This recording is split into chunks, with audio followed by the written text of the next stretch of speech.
사랑이 많으신 하나님 아버지, 오늘 종교개혁 주간 특별 아침 예배로 하나님께 나아가게 하시니 감사합니다. 오래전에 하나님께서 종교개혁을 통해 잃어버렸던 복음의 중심을 다시 깨닫게 해주신 은혜를 기억합니다. 오늘 우리도 오직 은혜, 오직 믿음, 오직 말씀 위에 서게 해주세요. 주님, 우리가 주님을 잊고 지낼 때에도 한결같은 사랑으로 우리를 붙들어 주시고 기다려 주심에 감사합니다. 우리가 이 자리에 있는 것은 우리의 힘이 아니라 오직 주님의 은혜임을 고백합니다. 하나님, 형식적인 믿음이 아니라 주님을 사랑해서 순종하는 진짜 믿음이 되게 해주세요. 때때로 세상의 기준과 사람의 시선을 더 의식했던 우리의 부족함을 용서해 주시고 우리의 믿음이 형식이 아닌 진심과 순종이 있는 믿음이 되도록 도와주세요. 오늘 말씀을 전하시는 목사님께 성령님의 기름 부으심과 지혜를 더하여 주시고 선포되는 말씀 속에서 주님의 위로와 용기와 깨달음을 경험하게 해주세요. 말씀을 듣는 우리의 마음이 열리게 하시고 들음에서 끝나는 것이 아니라 순종과 변화로 이어지는 예배가 되게 해주세요. 우리 교회가 사람의 생각보다는 주님의 마음을 더 소중히 여기고 서로를 품어주고 세워주는 따뜻한 공동체가 되게 해주세요. 주님, 이 예배의 모든 순간을 주님께 맡깁니다. 우리 예배가 하나님께 기쁨이 되고 우리가 주님께 더 가까이 나아가는 예배가 되게 하옵소서. 이 모든 말씀 예수님의 이름으로 기도드립니다. 아멘.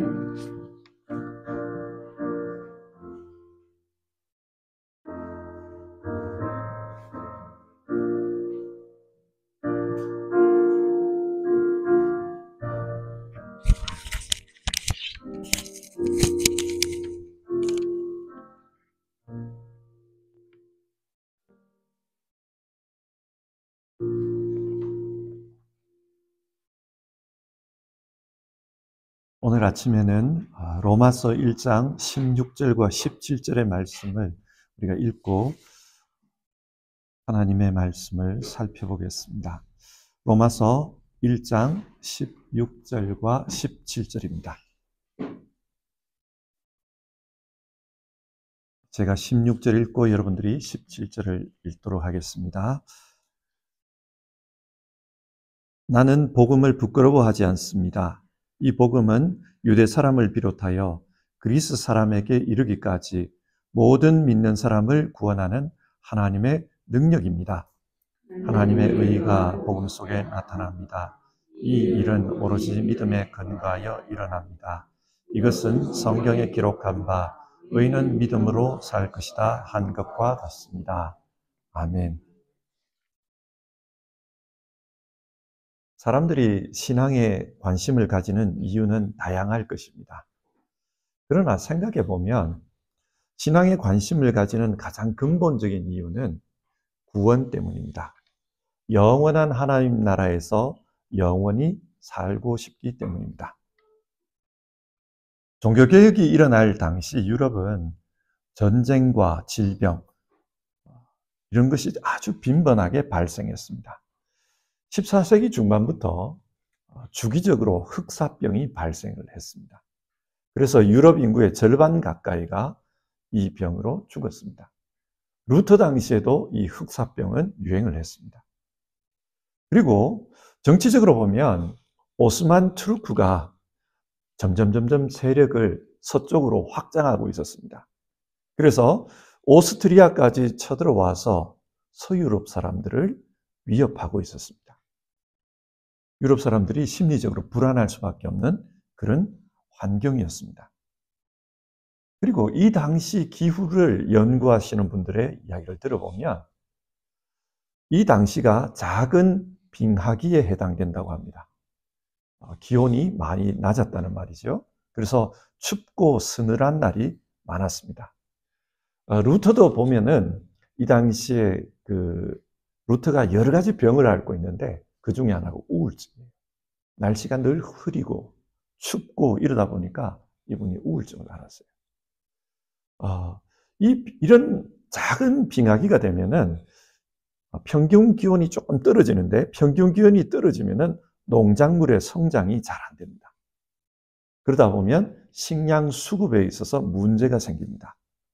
사람들이 많이 굶주리고 그렇게 되면 건강에 문제가 생깁니다. 경제적으로, 건강적으로 쉽지 않은 그런 상황이었습니다. 자, 질병이 창궐하고 전쟁의 소식이 들려오고 그리고 기근이 발생해서 경제적으로 어렵습니다. 이렇게 되자 사람들이 마음속으로 뭘 생각했냐면 혹시 이때가 요한계시록이 말하는 종말의 때가 아닌가 그런 생각을 했어요. 종말이 가까워서 전쟁의 소식이 또 하늘이 이렇게 어둡고 이런 게 아닌가 그런 생각을 한 겁니다.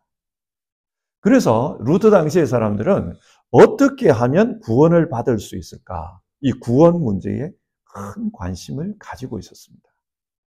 어떻게 하면 구원을 받을 수 있을까? 근데 가톨릭 교회가 이 구원과 관련해서 뭐라고 가르쳤습니까?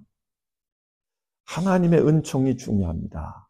그러나 사람의 선행 역시 중요합니다. 이렇게 가르쳤어요. 선행이 중요하니까 교회에서 요구하는 것들을 잘 지키라고 했습니다. 잘 지키고 잘 따라오면은 구원을 받을 수 있다고 했죠. 특별히 죄 문제가 중요하잖아요. 그래서 죄를 지으면 사제에게 찾아가서 고해성사를 하고 또 이 죄 용서를 받기 위해서는 가톨릭 교회가 발부한 면죄부를 사라고 했습니다. 이런 현상을 보면서 루터는 고민한 거예요. 과연 이게 옳은 건가? 교회가 지금 옳은 것을 가르치고 있는가? 이 문제 제기를 한 것입니다. 이렇게 해서 종교개혁이 시작되었습니다. 그렇다면 이 가톨릭의 잘못된 구원론에 반대해서 종교개혁이 일어났는데 종교개혁자들은 어떤 구원론을 가르쳤습니까? 사람들은 흔히 이들의 구원론을 이신칭의 구원론 그렇게 부릅니다. 이신칭의, 이신, 믿음으로써 칭의, 의롭다 칭함을 받는다. 따라서 이 이신칭의 구원론에서는 믿음이 중요합니다. 믿음으로 의롭다 여김을 받기 때문입니다. 그래서 오늘은 우리가 종교개혁의 모토 중에 오직 믿음, 이 믿음에 대한 것을 같이 생각해 보려고 합니다. 우리 시대의 믿음의 삶, 이 문제를 생각해 보고 종교개혁의 그 가르침과 한번 비교해 봤으면 좋겠습니다. 먼저 성경 내용부터 살펴보겠습니다. 로마서 1장에서 8장은요, 바울이 로마교회 성도들에게 자신이 전하는 복음을 소개하고 있는 내용입니다. 바울은 로마 교회의 도움을 받아서 로마 제국 서쪽 지역까지 가서 복음 전하기를 원했습니다. 로마 교회의 도움을 받으려고 하면 자신이 누군지 또 자신이 어떻게 복음 사역을 하고 있는지 그것을 소개할 필요가 있었습니다. 그래서 나는 이런 내용으로 복음을 전합니다. 그걸 소개하고 있는 겁니다. 그러면 바울 자신이 전하는 복음은 어떤 것이라고 소개합니까? 로마서 1장 2절에서 4절을 보면요. 이 복음은 예수님에 관한 것이라고 합니다. 예수님은 구약 성경이 예언한 바로 그 예언자. 하나님께서 보내시기로 약속하셨던 바로 그 메시아다. 그렇게 말합니다. 그리고 예수님이 메시아라는 것을 어떻게 알 수 있는가? 그것은 예수님이 죽음에서 부활하심으로 자기 스스로 메시아라는 것을 증명했다고 합니다. 바울은 이 예수님이 복음이라는 거예요. 그래서 예수님에 관한 말씀들을 선포합니다. 그러면서 16절을 보면요. 이 복음은 모든 믿는 사람을 구원하는 하나님의 능력입니다. 구원이 어떻게 이루어지는가? 이 복음을 통해서 이루어진다는 거예요. 그리고 이 복음은 예수님이라고 그랬잖아요. 그러니까 이 예수님을 통해 구원이 이루어진다. 근데 신기한 것은 이 예수님에 대한 복음, 이걸 통해서 하나님의 능력이 나타나더라. 그 이야기를 합니다. 그래서 복음은 하나님의 능력이다. 자, 여기서 능력이라는 말은 헬라어 디나미스입니다. 폭발적인 힘을 가리킵니다. 바울이 이렇게 말하는 데는 자기 나름의 경험이 있습니다. 바울은 여러 지역에 다니면서 예수 복음을 전했습니다. 그러면서 신기한 경험들을 했어요. 예수님에 관한 말씀들을 전했을 뿐인데 이상하게도 역사가 나타나더라는 겁니다. 귀신 들린 사람이 낫습니다. 병자가 치유됩니다. 그리고 성령의 은사들이 나타납니다. 사람들이 그 복음을 듣고 자기 삶을 회개하더라는 거예요. 세상에 제일 어려운 게 사람 바뀌는 겁니다. 우리 자신들을 이렇게 생각해 보면 잘할 수 있어요. 여러분들은 어떤지 모르겠는데 저는 보면은 참 어렵다. 사람 안 바뀐다. 그걸 실감합니다. 사람 바뀌는 게 어려워요. 그런데 이 복음을 듣고 사람이 바뀌더라는 겁니다. 그래서 바울이 그런 말을 하는 거예요. 이 복음은 우리를 구원하는 하나님의 능력입니다. 이 복음을 통해서 하나님의 능력이 나타납니다. 그래서 사람들이 이 복음을 통해 구원을 받습니다. 그 이야기를 해요. 그렇기 때문에 16절 나는 복음을 부끄러워하지 않습니다. 그런 말을 합니다. 나는 부끄러워하지 않습니다. 이런 말을 왜 굳이 할까요? 사람들이 부끄러워하고 있었기 때문입니다. 예수님은 십자가에 달려 돌아가셨습니다. 그리고 십자가는 로마 사회 내에서는 흉악범들을 처형하는 사형틀이었습니다. 따라서 로마 사람들이 볼 때 예수께서 십자가에 달려 죽었다. 이 말은 흉악범이라는 말이에요.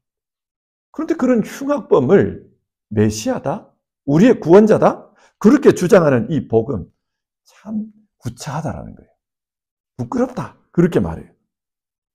로마인의 기준에서 복음은 부끄러운 이야기일 수 있습니다. 그러나 바울은 이 복음을 통해 하나님의 구원이 나타나기 때문에 자기는 부끄럽지 않다고 말합니다. 그리고 이어서 17절을 보면 하나님의 의가 복음 속에 나타납니다. 그런 말을 합니다. 여기서 중요한 단어, 하나님의 의라는 단어가 나옵니다. 사실 종교개혁은 이 하나님의 의라는 단어를 새롭게 해석함으로 말미암아서 일어난 것입니다. 그러면 종교개혁이 일어나기 이전에 사람들은 이 하나님의 의를 어떻게 이해했을까요? 하나님이 요구하는 수준의 의라고 생각했습니다. 하나님의 의. 하나님이 요구하는 수준의 의. 그래서 이 의에 도달을 해야 천국에 갈 수 있다고 생각했습니다. 그러니까 이 하나님의 의는 천국에 들어갈 수 있는 커트라인 같은 거예요. 이걸 넘어서야 천국에 갈 수 있습니다. 그런데 누가 이런 의에 도달할 수 있느냐? 이게 문제예요. 누가 하나님이 볼 때도 의로운 사람이 될 수 있냐? 사람들이 볼 때는 이게 불가능합니다. 그래서 루터는 이 하나님의 의라는 걸 굉장히 싫어했다고 그래요. 왜 이런 걸 기록해놨냐? 날 죽으라는 말이냐? 그렇게 이해를 합니다. 그런데 어느 날 루터가 신비한 체험을 합니다. 로마서를 강해하기 위해서 준비를 하고 있었어요. 그래서 로마서를 아주 정독을 하면서 묵상을 하고 있는데 그때 이 하나님의 의라는 것이 내가 생각한 그런 의가 아닐 수 있다라는 생각을 합니다. 왜냐? 바울은 이 하나님의 의를 지금 자랑하고 있거든요. 사람을 죽일 수도 있는 그런 커트라인이라면 이걸 자랑할 리가 있나? 그런 생각을 합니다. 그리고 이 하나님의 의는 천국에 들어갈 수 있는 하나님 수준의 의가 아니라 하나님께서 우리에게 주시는 그 의다. 그렇게 생각을 합니다. 하나님께서 우리에게 주시는 의. 그 의다. 그걸 깨닫게 돼요. 자, 그러면 하나님께서 우리에게 주시는 의가 어떤 겁니까? 이거는 메시아를 통해서 주신 그 복음입니다. 하나님께서 메시아를 보낸 이유를 한번 생각해 봅시다. 이사야서 53장을 보면 그가 찔림은 우리의 허물 때문이요. 그가 상함은 우리의 죄악을 인합니다. 그가 징계를 받음으로 우리가 평화를 누리고 그가 채찍에 맞음으로 우리가 나음을 입었도다. 하나님은 우리를 구원하기 위해 이 메시아를 보냈다고 합니다. 그리고 그 메시아에게 우리를 위해 우리를 대신해서 징계를, 채찍을 내렸다는 거예요. 이렇게 생각해 보면 하나님의 의가 뭔가? 예수님이 우리 대신에 십자가에서 죽은 것입니다. 예수님이 우리 대신에 십자가에서 죽었다. 죄값을 치른 거죠. 죄의 값, 죄의 싹은 사망이니까. 예수님이 십자가에서 죄값을 치렀습니다. 그렇다면 이제 예수 안에는 죄값이 없어요. 죄값은 사해졌습니다. 그러므로 이 예수 안에 있으면 구원이 가능합니다. 그런데 이 예수 안에 어떻게 있을 수 있냐? 믿음으로 말미암아 그게 가능하다는 거예요. 그래서 17절을 보면 이 일은 오로지 믿음에 근거하여 일어납니다. 이렇게 말합니다. 하나님은 이 믿음을 통해 우리 모두 예수 안에 있을 수 있게 한다. 그러면 우리는 죄가 없는 사람으로 여김을 받게 된다. 그래서 의롭다고 칭함을 받게 된다. 이것이 하나님의 의다. 그걸 깨달은 겁니다. 사실 구약시대부터 믿음을 굉장히 강조하는 것을 우리는 성경을 통해 발견할 수 있습니다. 왜 이 믿음을 강조할까요? 이 믿음을 통해 하나님의 구원이 주어지기 때문입니다. 하나님의 구원이 믿음을 통해서 주어진다. 이것을 가르치기 위해 하나님은 구약시대부터 믿음을 아주 중요하게 말씀하셨습니다. 바울이 구약시대부터 이 믿음을 강조했다. 그걸 말하기 위해서 하박국 2장 4절을 인용합니다. 의인은 믿음으로 살 것이다. 이 말씀에 따르면 의인은 믿음으로 말미암아 의롭다 여김을 받게 된다는 거예요. 예수님을 믿는 것, 그것이 사람들이 볼 때는 별것 아닐 수 있습니다. 어쩌면은 입술로 나는 예수를 믿습니다. 그렇게 말하고 교회에서 물을 뿌려 세례를 받으면 믿는 것으로 인정을 받습니다. 이거 어떻게 보면은 믿는다는 게 별것 아닌 것 같아요. 그런데 이게 하나님께서 정하신 구원의 방법입니다. 믿음을 통해 구원을 주신다는 거예요. 루터는 이것을 깨달은 후 가톨릭 교회가 가르치는 이 구원론을 비판합니다. 하나님의 구원은 예수님에 의해 이루어진다. 그리고 그 예수님 안에 있게 되는 방법은 이 믿음을 통해서다. 그를 통해서 우리가 구원을 얻는 것이지 어떻게 면죄부를 산다고 해서 구원이 주어지는가? 그걸 비판하는 겁니다. 그래서 이 면죄부를 사면 연옥에 있던 영혼이 천국으로 올라간다. 이렇게 주장하는 그 가톨릭 교회는 잘못되었다고 비판을 하게 된 겁니다. 이렇게 해서 새로운 교회가 생겨났습니다. 그래서 가톨릭 교회를 비판하고 종교개혁을 통해 나타난 개혁교회, 이렇게 교회가 갈라지게 된 겁니다. 우리는 이 개혁교회에 속한 사람입니다. 그러므로 어떻게 구원이 임하는가, 어떻게 구원을 얻는가? 예수 그리스도를 통해, 그리고 그 예수 그리스도를 믿는 믿음을 통해 구원 얻는다. 이것을 믿고 따릅니다. 여러분, 이게 중요합니다. 왜 이게 중요합니까? 이런 믿음을 흔드는 사람들이 있기 때문입니다.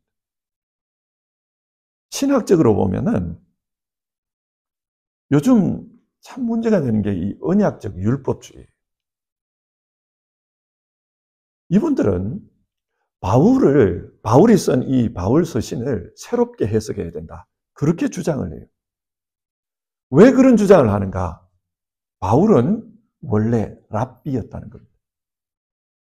랍비로서 유대교를 배웠다. 유대교의 구원 방법론이 뭐냐?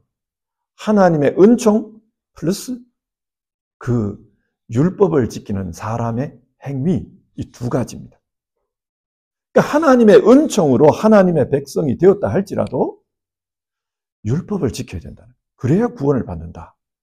이게 유대교의 구원론인데 바울은 이 유대교의 구원론을 큰 틀에서는 벗어나지 않았다는 거예요. 바울 서신을 잘 연구해 보면 큰 틀에서는 벗어나지 않았다. 이렇게 주장을 합니다. 이 주장을 조금 더 풀어보면요. 구약의 이스라엘 백성들도 하나님의 은총으로 하나님의 백성이 됩니다. 예를 들어 아브라함. 아브라함은 원래 메소포타미아 지역에 있을 때는 우상을 섬기던 사람이었습니다. 그런데 그런 사람이 하나님의 백성으로 선택을 받았다는 거예요. 무슨 근거로 선택받았는가? 하나님의 은총이라는 겁니다. 하나님의 은총으로 하나님의 백성이 된 이후에 하나님께서 그 증거로 너는 이제 하나님의 백성이다. 그 증거로 언약을 맺습니다. 이렇게 언약을 맺은 다음에 언약을 맺은 사람들이 어떻게 살아가야 하는지 400년 후에 모세를 통해 율법을 주셨다는 겁니다. 그래서 언약 백성은 이 율법을 지켜야 된다는 거예요. 예를 들어 언약 백성입니다. 그런데 율법을 지키지 않으면 어떻게 되는가? 이런 질문을 해볼 수 있겠죠. 신명기 28장을 보면 율법을 지키지 않는 사람들은 저주를 받는다고 나와 있어요. 오늘날 우리식으로 말하면 구원받을 수 없다는 말이겠죠. 성경이 이걸 가르치기 때문에 바울 역시도 하나님의 은총으로 구원받는다, 이걸 주장한다. 그러나 은총으로 구원받았다라고 말하는 하나님의 백성들, 그 사람들도 그 이후에 신약의 율법, 선한 삶, 윤리적인 삶, 이 삶을 실천하지 않으면 구원에서 떨어질 수 있다는 거예요. 구약 성경에 그런 사람들이 여럿 나오지 않습니까? 대표적으로 사울 왕이 그렇습니다. 하나님이 그의 머리에 기름 부었지만 그는 율법을 떠났기 때문에 버림을 받았어요. 신약도 마찬가지라는 거예요. 그래서 이 사람들은 우리에게 하나님의 은총으로 구원받았을지라도 선한 삶을 살아야 된다. 하나님 말씀으로 선한 삶을 살아야 된다. 이걸 가르쳐요. 자, 이렇게 되면은 우리에게 어떤 문제가 생깁니까? 내가 죽어 하나님의 심판대 앞에 설 때까지는 내가 구원받았는지 구원받았지 않았는지는 불확실해요. 내가 은총으로 구원받았다, 그렇게 믿고 있다 할지라도 살아가면서 한 번 삐끗하면은 이 구원에서 낙마할 수가 있어요. 그렇기 때문에 죽어서 심판대 앞에 설 때까지는 내가 하나님의 백성인지 아닌지 확신할 수 없다, 이런 결론에 도달합니다. 그러면 신앙생활하면서 계속해서 불안해야 돼요. 혹시 내가 이 잘못을 통해서 지옥 갈 수 있는 것 아닌가? 뭔가 하루를 살면서 돌아보니까 저녁에 일기를 쓰면서 반성해 봅니다. 오늘 하루를 돌아보니까 내가 이런 말을 했어. 그 말 때문에 그 사람이 실족했을 수 있어. 실족한 사람은 목에 연자맷돌을 메고 바다에 던지는 게 더 낫다고 했어. 그러면 난 지옥 가는 것 아닌가? 이렇게 불안해하면서 살아야 된다는 거예요. 그렇다면 여러분, 이게 과연 복음입니까? 죽을 때까지 불안해하면서 살아야 되는 게 이게 복음입니까? 종교개혁자들은 그렇게 살지 말라고 오직 믿음을 강조한 겁니다. 그래서 이 언약적 율법주의자들은 루터를 비판하는 경향을 가지고 있어요. 루터가 성경을 잘못 해석했다, 루터가 기독교를 망쳐놨다, 이런 식으로 공격을 하는 경향이 있습니다.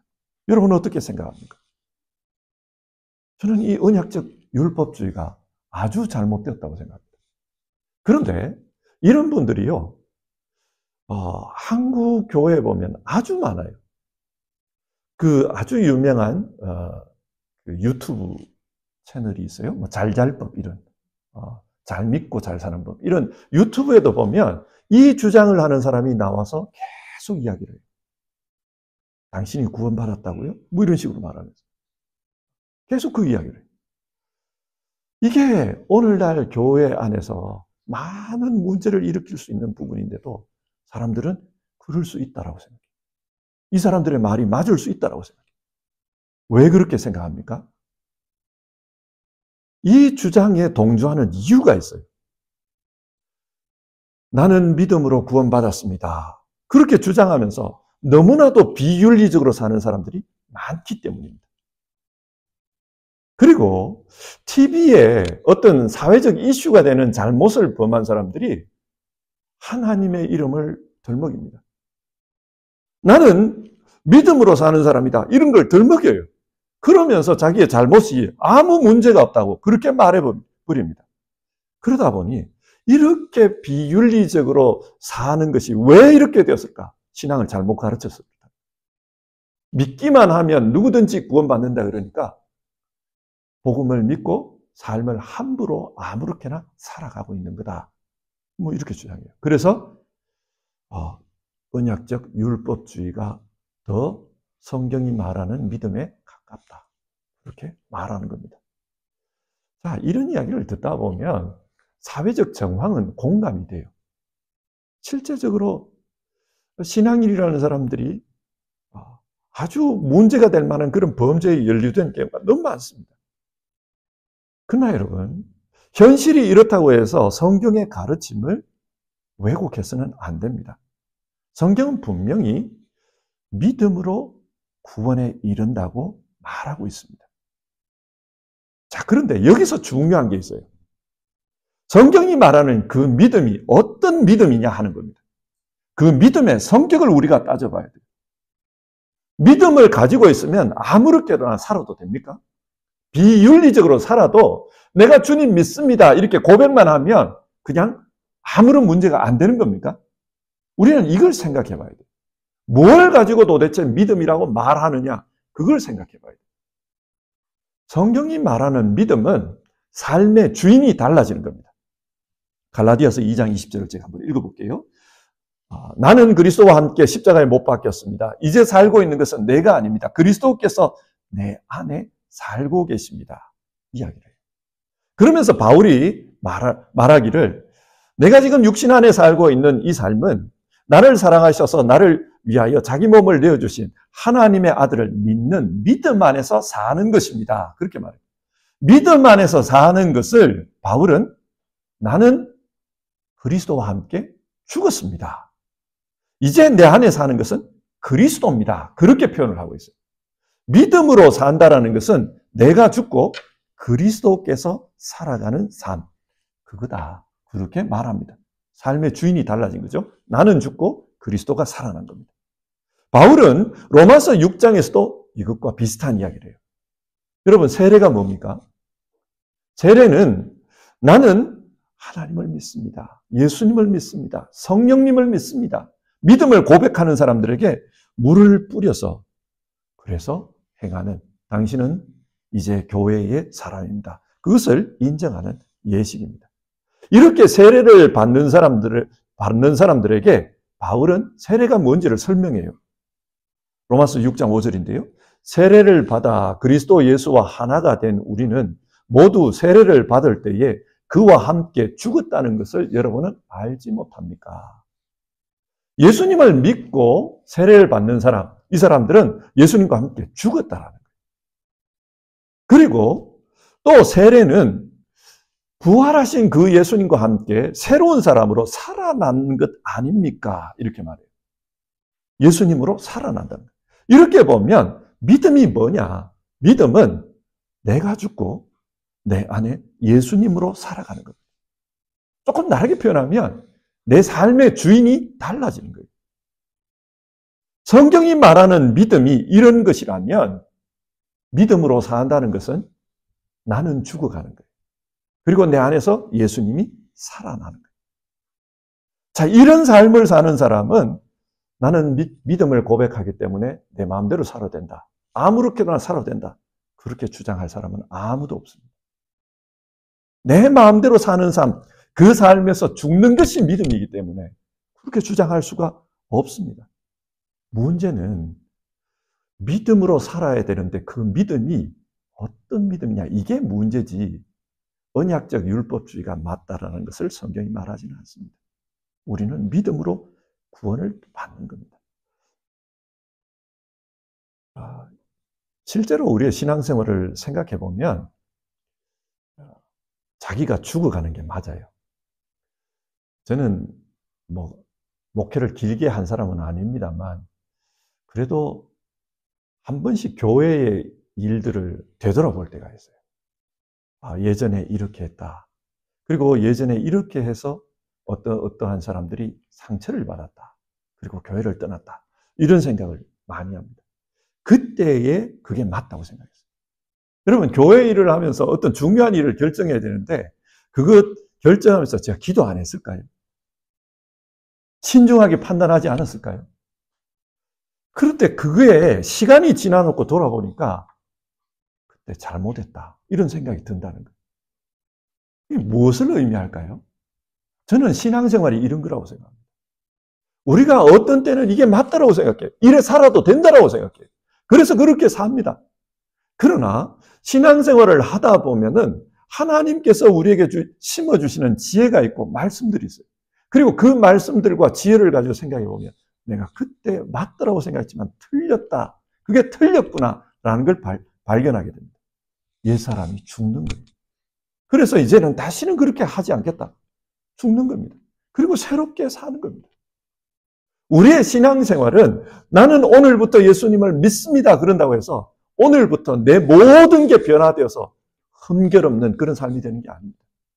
우리의 신분은 달라집니다. 우리는 나는 예수님을 믿습니다. 그렇게 선언하는 순간 하나님께서 의롭다 인정해 주실 겁니다. 그러나 그럼에도 불구하고 우리 안에는 흠결이 있어요. 그리고 그 흠결들을 신앙생활을 하는 가운데 하나하나 바로잡아가는 것. 나의 옛사람은 죽고 예수 그리스도가 내 안에서 살아나도록 하는 것. 그것이 신앙생활입니다. 사랑하는 성도 여러분, 우리가 오직 믿음으로 구원받는다는 것을 잊지 맙시다. 그리고 그 믿음은 행위 따로, 인식 따로 그게 아니고 내 삶이 죽어가고 내 안에서 예수 그리스도로 살아나는 것. 그것이라는 것을 우리가 기억합시다. 그렇게 살아가면 우리는 이기심이 죽어야 되고 자기 중심성이 죽어야 되고 인간의 본성을 찾아서 쾌락을 쫓아가는 삶이 죽어야 됩니다. 내 욕심을 채우는 삶이 죽어야 됩니다. 우리는 날마다 하나님 앞에 서는 그날까지 믿음으로서 그렇게 싸우며 나가야 됩니다. 우리 이것을 생각하면서 내가 믿음으로 산다는 것, 그것을 다시 한번 마음으로 다져봅시다. 우리 같이 찬송하고 기도하겠습니다. 545장입니다.